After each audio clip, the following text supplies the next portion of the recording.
Doctor Anand Babu, orthopaedic surgeon, Care Hospital, Musheerabad. Heel pain ఇది పాదం కింద మంట వస్తూ ఉంటుంది. ఇది ఎందువల్ల వస్తూ ఉంటుంది? యూజువల్గా ఏంటంటే ఈ కింద ఉండే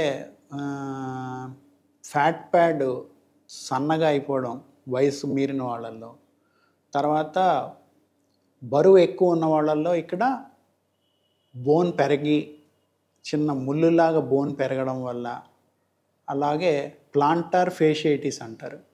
ఇక్కడ పాదంలో కింద నుంచి ఈ వేళ్ళ వరకు ఒక ఫేషియా రన్ అవుతుంటుంది.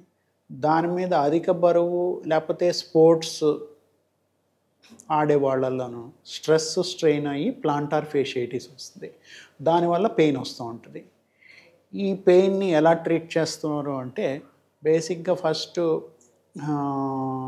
రెస్ట్ కొన్ని రోజులు ఇవ్వడము, తర్వాత ఐస్ అప్లికేషన్ చేయడము, తర్వాత ఈ పాదాన్ని ఈ ఎకిలిస్ టెండాన్ అంటారు, ఈ వెనక ఉండే మజిల్ని, ఇది స్ట్రెచ్ చేయడం వల్లను, తర్వాత మనం స్పోర్ట్స్ ఏదైనా ఆడేటప్పుడు ప్రాపర్గా వార్మప్ స్టార్ట్ చేసేటప్పుడు, తర్వాత స్పోర్ట్స్ అయిపోయిన తర్వాత ప్రాపర్ కూలింగ్ టెక్నిక్ చేయడం వల్ల, నెక్స్ట్ ఈ medicines non steroidal inflammatory drugs gels లాంటివి వాడడం వల్ల, తర్వాత అల్ట్రాసౌండ్ ఫిజియోథెరపీ అని అంటారు, ఆ మసాజ్ చేయడం వల్ల, లేకపోతే ఈఎస్డబ్ల్యూఎల్ అంటారు, అదొక రకమైన వేవ్స్ అప్లై చేయడం వల్ల ఈ పెయిన్ తగ్గించవచ్చు. కొంతమందిలో ఏంటంటే ఈ ఫిజియోథెరపీ, మెడిసిన్స్, రెస్ట్ వీటితో కూడా తగ్గని పరిస్థితుల్లో ఏంటంటే ఒక స్టీరాయిడ్ ఇంజెక్షన్ ఇస్తాం, దాంతో నొప్పి తగ్గుతుంది.